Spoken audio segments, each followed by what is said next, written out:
ప్రభు అయిన యేసుక్రీస్తు నామమునకు మహిమ ఘనత ప్రభావములు చెల్లునుగాక. ఈరోజు వాగ్దానం వీక్షిస్తున్న మీ అందరికీ ప్రభు అయిన యేసుక్రీస్తు నామంలో శుభాభివందనములు తెలియజేయుచున్నాను. ఈరోజు వాగ్దానము చదువుకుందాం. ప్రసంగి 7వ అధ్యాయము 17వ వచనం. అధికముగా దుర్మార్గపు పనులు చేయకము, బుద్ధిహీనముగా తిరగవద్దు. నీ కాలమునకు ముందుగా నీవేలా చనిపోదువు. చదవబడినటువంటి ఈ వాక్యమును దేవుడు ఆశీర్వదించి దీవించునుగాక. ప్రియమైన సహోదరి సహోదరుడా, మనం చేయకూడని 3 పనులు. అందులో మొట్టమొదటిది అధికముగా దుర్మార్గపు పనులు చేయకము. అధికంగా దుర్మార్గపు పనులు చేస్తే ఏమవుతుంది?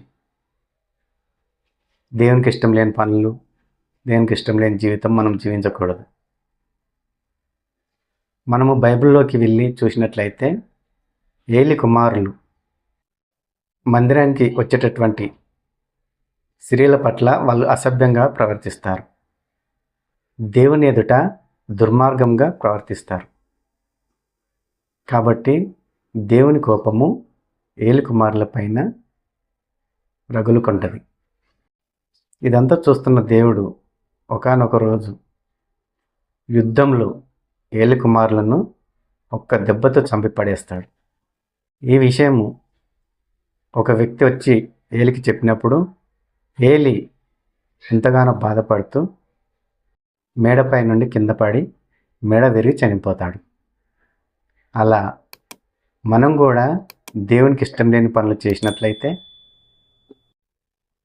దుర్మార్గమైన పనులు మనం చేసినట్లయితే దేవుని కోపము మనపైన కూడా మండుతుంది, రగులుకుంటుంది. కాబట్టి దేవుని ఎదుట మనము దుర్మార్గమైన పనులు చేయకుండా దేవునికి ఇష్టమైన పనులు చేస్తూ మనము ఆయన ఎదుట ఆయనకి ఇష్టమైన బిడ్డలుగా జీవించాలి. ఆయనకి ఇష్టమైన పనులు మనం చేయాలి. కాబట్టి మొదటి పని అధికమైన దుర్మార్గ పనులు మనం చేయకూడదు. ఇక రెండవ పని బుద్ధిహీనంగా తిరగవద్దు. దేవుని బిడ్డలమైన మనము దేవునికి ఇష్టమైన మార్గంలో నడవాలి, కానీ మన ఇష్టానుసారంగా తిరగడానికి వీల్లేదు. పాపంలో జీవించినప్పుడు చెడ్డ స్నేహితులతో మనం స్నేహం చేశాం కాబట్టి మళ్ళీ పరిశుద్ధపరచబడిన తర్వాత మళ్ళీ పాపంలో ఎవరినైతే మనం స్నేహితులుగా భావించి వారితో తిరిగామో మళ్ళీ వారితో మనం తిరగకూడదు. చెడ్డ స్నేహము దేవునికి ఇష్టమైంది కాదు. దుష్ట సంగాత్యము మంచి నడవడికను చెరుపును అని బైబిల్ సెలవిచ్చుచున్నది. కాబట్టి మనము దుష్ట సంగత్యము చేయకూడదు. కాబట్టి మనం దేవుని ఎదుట మనము ఆయన మార్గంలో నడవాలి, ఆయన మార్గాన్ని అనుసరించాలి. అంతేకాని బుద్ధిహీనంగా అటు ఇటు మనం తిరగడానికి వీల్లేదు. ఎక్కడ పడితే అక్కడ తిరగడానికి వీల్లేదు. ఇష్టానుసరమైన జీవితం జీవించడానికి వీల్లేదు. కాబట్టి మనం చేయకూడని రెండవ పని బుద్ధిహీనంగా తిరగకూడదు, దుష్ట సంగత్యం చేయకూడదు, మళ్ళీ పాపం వైపు తిరగకూడదు. పరిశుద్ధమైన జీవితం దేవుని ఎదుట మనం జీవించాలి. ఇక మనం చేయకూడని మూడవ పని నీ కాలమునకు ముందుగా నీవెలా చనిపోదువు అని ప్రభు సెలవిస్తున్నాడు. కాబట్టి చాలామంది ఏం చేస్తుంటారంటే అప్పుల బాధ ఏగలేక చనిపోతుంటారు, ఆర్థిక సమస్యలు భరించలేక చనిపోతుంటారు,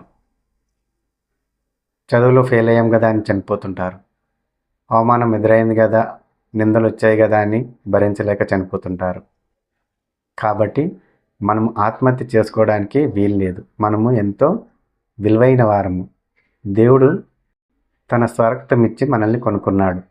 మనము విలువ పెట్టి కొనబడిన వారం కనుక మనము ఆత్మహత్య చేసుకోవడానికి వీలు లేదు.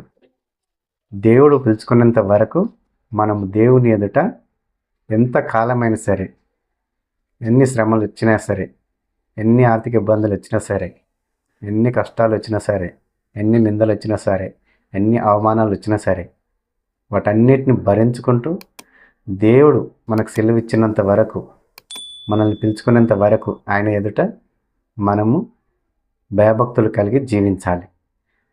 ఒకవేళ అవన్నీ మనకు ఎదురైనప్పుడు వాటన్నిటిని జయించే శక్తిని, కృపను ప్రభువా నాకు అనుగ్రహించుము అని మోకరిల్లి ప్రార్థన చేయాలి తప్ప మనము చెడ్డ తలంపులు తలంచడానికి, చెడాలోచనలు చేయడానికి, మనము ఆత్మహత్యకు పాల్పడడానికి ఏమాత్రము వీలు లేదు. కాబట్టి దేవుని ఎదుట మనము భయభక్తులు కలిగి జీవించినట్లయితే అటువంటి తలంపులకు, అటువంటి ఆలోచనలకు మనం దూరంగా ఉంటాము. కాబట్టి ఈ విషయాన్ని ప్రతి ఒక్కరు గమనించవలసిందిగా యేసుక్రీస్తు నామంలో మీ అందరికీ మనవి చేసుకుంటున్నాను. జీవించినంత కాలం 3 విషయాలకు మనము దూరంగా ఉండవలెను. అధికంగా దుర్మార్గపు పనులు చేయకూడదు.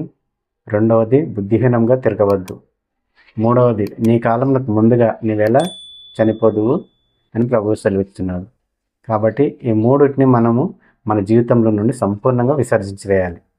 ఇక మీదట మనం అందరం కలిసి ప్రభువు కొరకు సాక్షులుగా జీవించాలని ప్రభు అయిన యేసుక్రీస్తు నామంలో మీ అందరికీ మనవి చేయుచున్నాను. ప్రార్థన చేసుకుందాం.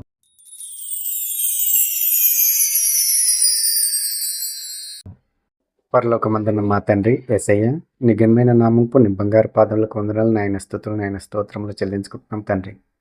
ఇప్పటి వరకు తండ్రి ఈ వాగ్దానం ద్వారా మాతో మాట్లాడినందుకై నీకు వందనాలు నాయన, స్తుతులు స్తోత్రములు చెల్లించుకుంటున్నాం తండ్రి.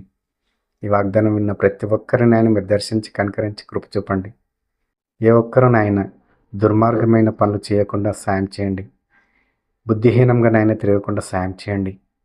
అలాగే నువ్వు పిలుచుకోకుండా తండ్రి, అలాగే నీ పిలుపు రాకముందే ఏ ఒక్కరు ఆత్మహత్య చేసుకోవడానికి వీలు లేదు తండ్రి. జీవించినంత కాలము శ్రమలు, బాధలు, కష్టాలు, అవమానాలు, నిందలు ఎన్ని ఎదురైనా సరే వాటన్నిటిని నాయన మేము భరిస్తూ జయిస్తూ ముందుకు సాగిపోవడానికి సాయం చేయండి.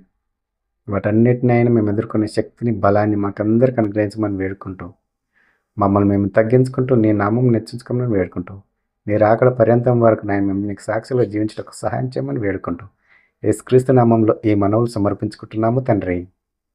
ఆమెన్. ప్రభు అయిన యేసుక్రీస్తు కృప మీకును మీ కుటుంబములకు తోడై ఉండును గాక.